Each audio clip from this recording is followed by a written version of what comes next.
On ne doit aller à une élection que si on a les moyens d'imposer la voix du peuple. Si on a les moyens d'imposer le choix réel du peuple. Si on n'a pas les moyens d'imposer le choix réel du peuple, aller à la pour-élection, c'est participer à la parodie organisée par la tyrannie. Et paradoxalement, c'est là renforcer, la crédibiliser et la légitimer, même involontairement. Voilà le message dont je suis porteur. Et je suis prêt à supporter tous les colibets des partisans de la pour-élection. Ils peuvent dire sur moi tout ce qu'ils veulent. Ce que j'ai dit là, et que j'appelle le plan B, je vais en parler toutes les semaines. Vous avez remarqué? Tous les lundis, j'enfonce le clou. Bienvenue dans l'analyse politique du professeur et président de Institut de l'Afrique des Libertés, le docteur Franklin Nyamsi. N'hésitez pas à aimer la vidéo et la partager avec vos amis. C'est parti. Alors, j'ai observé que justement parce que ce message passe, je suis en train de devenir, eh bien, l'intellectuel politique le plus commenté au Cameroun. Soit on est avec moi, soit on est contre moi. C'est moi le baromètre. Je vous en remercie. Critiquez-moi. Racontez tout ce que vous voulez. De préférence sur vos plateformes. Parce que quand vous venez sur la mienne, pour m'insulter, je vous bloque. Vous êtes obligé d'aller créer de nouveaux comptes.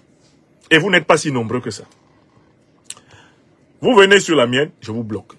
Et je dis bien que je note les propos de ceux qui ont des responsabilités politiques. Ces propos seront renvoyés point par point à leurs responsables politiques. Tous ceux qui ont des responsabilités politiques là, et qui tiennent des propos désobligeants. Mon service de communication fait la liste.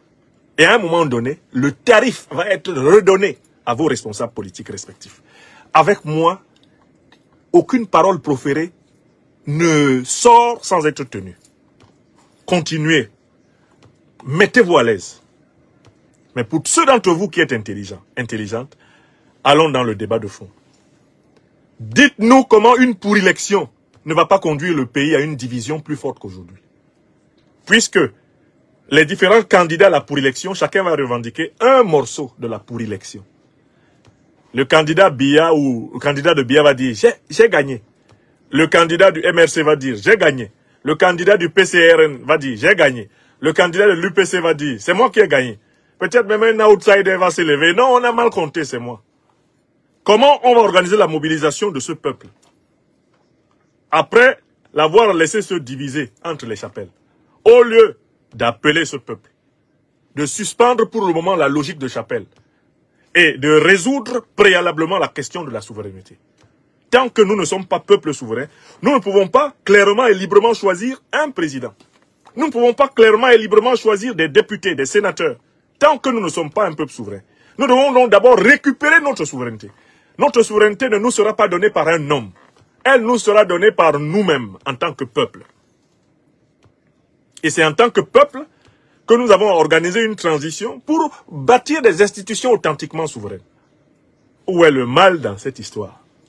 Si c'est le bien commun qui nous intéresse, si c'est l'intérêt général qui nous intéresse quand nous faisons la politique, où est le mal dans cette affaire?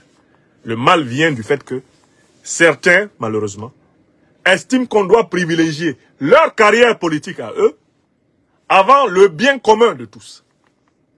Dans la situation actuelle, il n'y a pas d'élection au Cameroun. Il y a pour-élection. Si on jette les Camerounais dans la pour-élection, ils vont s'y diviser. Au sortir de la pour-élection, ils seront divisés. C'est l'expérience que nous avons vécue en 92. C'est l'expérience que nous avons vécue en 2018. Et il ne faut pas que nous nous exposions à revivre cette expérience en 2025. Nous devons donc inverser la machine de combat. Nous devons aller comme peuple revendiquer notre souveraineté. C'est avec cette souveraineté que nous bâtirons les institutions d'émancipation du pays. La fameuse question, on fait comment? Réponse, on fait comme le Mali, le Burkina Faso et le Niger. Pion! On a des pays africains qui l'ont fait. Pourquoi nous, Camerounais, on ne peut pas? Je vois des gens qui passent leur temps. Ah, on est le continent, on est le... Si on était le continent. Mais voilà. Le continent doit donc être le laboratoire d'application de tout ce qui réussit dans le continent. Méritons donc le soi-disant nom de continent qu'on revendique. Approprions-nous ce qui marche dans le continent. Oui! Je vois des gens dans notre classe politique, dans les réseaux sociaux, qui parlent de ce qui se passe au Mali, au Burkina Faso, au Niger, avec une condescendance. Ah, des choses que tu dis là-bas et qui marchent, ça ne nous concerne pas. Vous vous prenez pour qui? Qu'est-ce qu'on a fait de plus au Mali que les autres? Au Cameroun que les Maliens, les Burkinabés ou les Nigériens? Qu'est-ce que nous on a fait de plus? Sur le terrain politique, on les dépasse en quoi? Je vois des gens qui pensent que ce qui marche là-bas ne peut pas marcher chez nous. Parce que chez nous, au Cameroun, là, on est où? Sur la Lune? Est-ce que vous savez qu'une bonne partie des officiers du Burkina Faso là ont été formés au Cameroun? L'ancien président burkinabé, Blaise Compaoré. J'espère que vous savez que c'était un officier de l'EMIA de Yaoundé. Les Sankara que vous voyez là, c'est des officiers de Madagascar. Thomas Sankara. Il était officier à Madagascar. Pour sa formation. Non, on nous dit, ah non, il y a les réalités du continent. Il y a quoi au continent? Il n'y a même pas les routes. Il n'y a même pas les routes chez nous, au Cameroun. Il n'y a même pas les routes. Les réalités du continent. Quelle réalité? Au Cameroun, comme partout ailleurs, il faut une transition qui permette d'organiser de véritables élections. Vous dites quoi? Oh, les choses qui marchent en Afrique de l'Ouest, ça ne marche pas chez nous. Qu'est-ce qui marche chez nous alors? Les hôpitaux? Les universités? Les écoles? Qu'est-ce qui marche alors? L'armée? Qu'est-ce qui marche? Les élections? Qu'est-ce qui marche chez nous, au Cameroun? Il faut que les Camerounais et les Camerounais arrêtent de se tromper, de se mentir. Nous n'avons rien de supérieur aux autres Africains. Nous sommes les Africains comme les autres. Descendez de votre piédestal, tous, sans exception. Soyez humbles, vous avez, nous, Camerounais, nous avons beaucoup à apprendre des autres. Et il n'y a pas que les autres qui ont à apprendre de nous. D'ailleurs, nous, en tant que collectivité nationale, on va leur apprendre quoi? Qu'on a gagné 5 fois le championnat mondial de la corruption. Les États. On va leur apprendre quoi? Qu'on a un président qui est là depuis 42 ans, on n'a pas été capable de le bouger. On va apprendre quoi aux autres? Vous parlez de quoi? On va leur apprendre quoi exactement? Est-ce que nous avons le système culturel le mieux organisé? La meilleure promotion musicale? Est-ce que nous avons le système de recherche scientifique ou de recherche technologique le plus avancé? Pour qu'on se mette à fatiguer les autres? Le continent. Nous devons faire preuve d'humilité. Que ce soit l'élite politique camerounaise, la population, les citoyens, il faut apprendre des autres Africains, humblement. Dans la langue douala, vous connaissez la chanson qui dit Muna Nyongo Abukite Oa Bambelemo Kunda. Muna Nyongo Abukite Oa Bambelemo Kunda iyo Bambelemo Kunda iyo. Muna Nyongo Abukite Oa Bambelemo Kunda iyo Bambelemo Kunda iyo. Si ton frère te dépasse, porte sa chaise. Nos militaires camerounais, ils doivent regarder leurs frères maliens qui les dépassent et porter leur chaise. Écrivez ça. Nous, qui faisons de la politique en tant que des civils au Cameroun, on doit regarder nos frères maliens, nigériens, burkinabés qui sont en train d'avancer pendant que nous on piétine dans un messianisme de stagnation. Ayons l'humilité d'apprendre d'eux. Oui! Il n'y a qu'à regarder. Mais quels sont les hommes politiques les plus loués dans les médias camerounais? Ne sont-ce pas les 3 étoiles polaires de la révolution ouest-africaine? Quand on ouvre Afrique Média, pam! Quel est le nom qu'on entend? Assimi Goïta. Je connais même quelqu'un qui a chanté Assimi Goïta, qui a chanté Ibrahim Traoré, et qui maintenant dit que oh, c'est pas en Afrique de l'Ouest là-bas qu'on va aller apprendre. Il chantait ça pourquoi alors? Pourquoi il n'a pas chanté Paul Biya? Hein? Il criait Assimi Goïta, Assimi Goïta. Hein? En me suppliant de l'amener là-bas, de l'introduire là-bas. Heureusement que j'ai compris qu'il ne fallait pas. Assimi Goïta, Assimi Goïta. Il criait son nom comme ça. Aujourd'hui, c'est lui qui se tient pour traiter les gens d'Afrique de l'Ouest, hein, d'inférieurs. Ils sont inférieurs en quoi?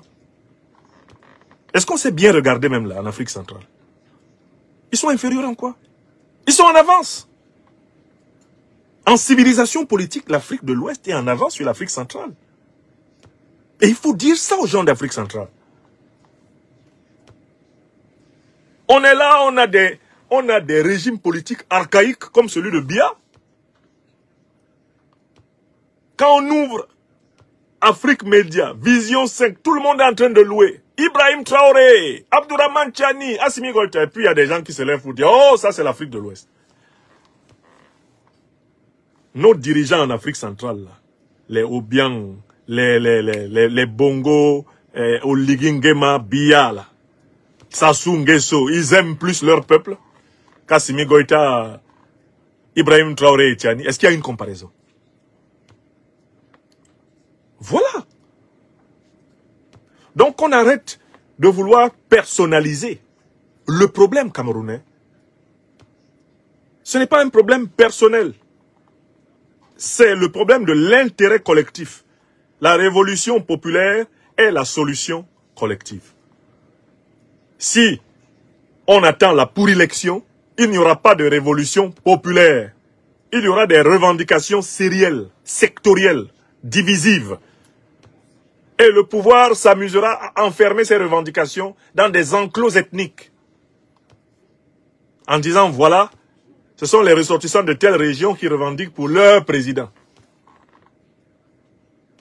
Alors que si les revendications commencent par anticipation, sans entrer dans les stratégies divisives, messianiques, autoproclamatrices, certains parlent de narcissisme, alors que le narcissisme consiste justement à aller vers la pour-élection, par intérêt personnel.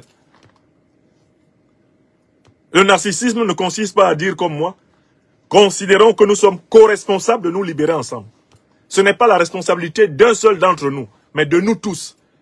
Emparons-nous de la question de notre souveraineté, qui est la question prioritaire, qui est le problème national du Cameroun. Voilà ce à quoi j'appelle. Je n'ai pas demandé à ce que le peuple camerounais prenne le pouvoir pour me le donner. Moi, Niamsi, ou Cameroun, ou Afrique. Ce n'est pas ce que j'ai demandé. Prenons d'abord le pouvoir en tant que peuple. Organisons une transition et organisons alors la compétition.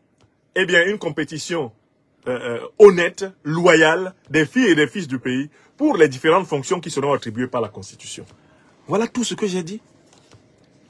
Normalement, mon point de vue est celui qui fait une place à tout le monde. Alors que le point de vue qui consiste de dire allons à la pour-élection ne fait pas une place à tout le monde. D'abord, on n'a pas de liste électorale. On a des millions d'exclus de la liste électorale. Et là-bas, à la pour-élection, on ne sera pas... Tous ceux qui pouvaient être candidats ne le seront pas. Donc, le débat va être le débat entre les participants à la pour-élection. Et ce n'est pas le même débat que si on dit maintenant, d'abord, reprenons notre pays en main. Donc, le concept de pour-élection est éclairant dans toutes les situations. Certains me font l'objection de la Côte d'Ivoire. Mais en Côte d'Ivoire, c'est le même problème.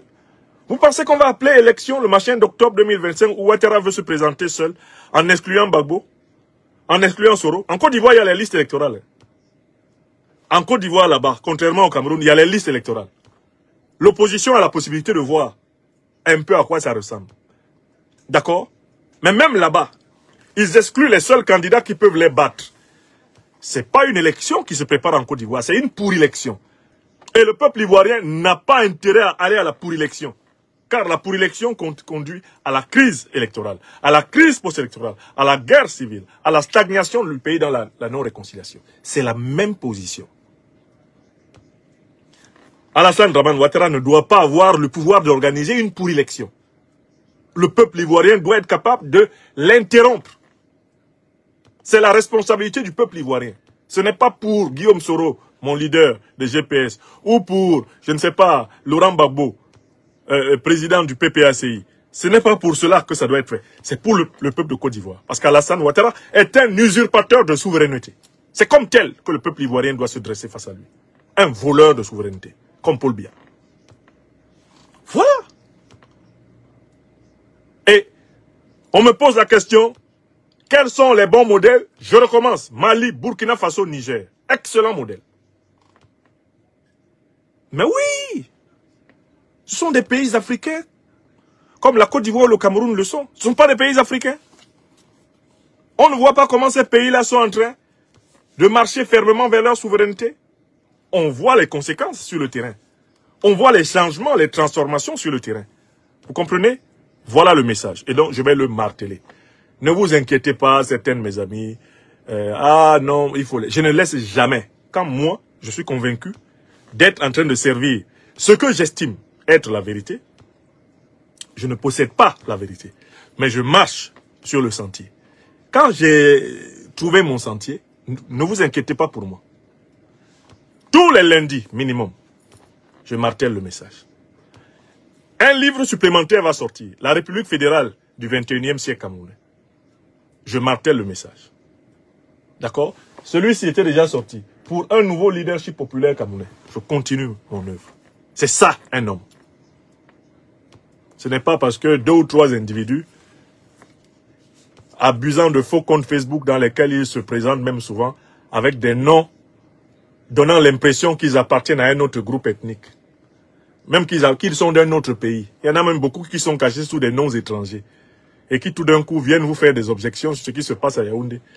En révélant qu'ils sont Camerounais. Ils se cachent derrière des noms étrangers, des pseudonymes. Et vous disent que vous n'êtes pas courageux. Mais écoutez, toute personne qui est sur Facebook, YouTube, etc., avec un faux nom, ne peut pas parler de courage à qui que ce soit. Moi, Niamsi Wa Cameroun, je suis là, à mon nom propre. Me voici. Je parle. Dès lors que toi, tu es incapable de t'afficher en ton nom propre, tu ne peux pas me parler de courage. Viens ici au Cameroun, on va voir. Quand tu écris ça, mets ton nom, ton visage. Indique la ville où tu te trouves. Tu me verras. Vous comprenez? Donc, il est temps, le temps du courage, là, c'est maintenant. Que chacun assume ses responsabilités. Qu'il tienne ses propos en son nom propre. Ne vous cachez pas derrière les pseudos. Si vous voulez parler, parlez comme moi. Assumez ce que vous dites. Prenez le risque que ce que vous dites soit enregistré comme une VAR en votre nom. Mais si vous venez sous pseudo, déjà vous avouez que vous ne valez rien sur le terrain du combat politique. Parce que vous êtes incapable de vous assumer. Vous ne pouvez pas vous assumer. Oh, on a besoin de gens qui s'assument. De femmes et d'hommes qui s'assument. On n'a pas besoin de lâches, de poltrons sous pseudo. On a besoin de gens qui prennent fait et cause pour le pays. C'est maintenant. Arrêtez de raser les murs. Parlons du Cameroun, parlons de l'Afrique. Et donc, j'y reviendrai chaque fois que nécessaire. Donc, en dernière date, j'ai appris que les prisonniers auraient appelé à voter pour Paul Biya. Paul Biya vient de créer encore une liste électorale imaginaire, les prisonniers. Maintenant, c'est les prisonniers qui appellent à voter pour lui. Malgré tous les signaux qui s'amoncellent, qu'il n'y a pas élection, les gens continuent à parler de la pour-élection. Allons quand même.